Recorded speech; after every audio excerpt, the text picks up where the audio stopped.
নমস্কার সকলকে। আপনি কি জানেন রিসেন্টলি ভারতের প্রধানমন্ত্রী নরেন্দ্র মোদী সমস্ত প্রোটোকল ভেঙে কাতারের আমিরকে ভারতে আপ্যায়ন করেছেন এবং তাকে নিজের ভাই বলে সম্বোধন করেছেন। আচ্ছা, প্রোটোকল ভাঙা মানে কি? প্রোটোকল ভাঙার অর্থ হলো সমস্ত দেশের, ম্যাক্সিমাম দেশের কোনো একটা নির্দিষ্ট নিয়ম থাকে যেটা অনেক পুরনো, অনেক দিন থেকে চলে আসছে। সেই নিয়মটাকে ভেঙে যদি কিছু করা হয় সেটাকে বলে প্রোটোকল ভাঙা। ভারতের সাধারণত কোনো হাই প্রোফাইল ব্যক্তি বা কোনো মিনিস্টার এলে সাধারণত ইন্ডিয়ান কোনো ফরেন মিনিস্টারির লোক বা অন্য কোনো অফিসাররাই যায়, প্রধানমন্ত্রী নিজে যান না। এক্ষেত্রে প্রধানমন্ত্রী নিজে গেছেন, তাই তাকে প্রোটোকল ভাঙা বলা হচ্ছে আর কি। তো এর আগে ইমানুয়েল ম্যাক্রন, যে ফ্রেঞ্চ প্রেসিডেন্ট, তাকে প্রোটোকল ভেঙে আপ্যায়ন করেছিল। ফ্রান্সের সঙ্গে অলরেডি ভারতের প্রচুর ভালো সম্পর্ক। মানে প্রধানমন্ত্রী নরেন্দ্র মোদী যখন ফ্রান্সে যায় তখন ফ্রান্সের যে ইমানুয়েল ম্যাক্রন ফ্রেঞ্চ প্রেসিডেন্ট, তিনিও প্রোটোকল ভেঙেছিলেন।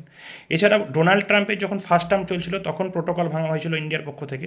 তো কাতার কেন এত ইম্পর্টেন্স ইন্ডিয়ার জন্য এখন, যে তার জন্য প্রোটোকল ভাঙা হচ্ছে কাতারের আমিরের জন্য? দুটো মেন কারণ এখন আমার যেটা মনে পড়ছে। একটা মেন কারণ হচ্ছে লিকুইডফাইড ন্যাচারাল গ্যাস, যেটা ভারত আমদানি করে অনেকটাই বেশি, 6 মিলিয়ন বিলিয়ন আমরা সেভ করেছি ওখান থেকে।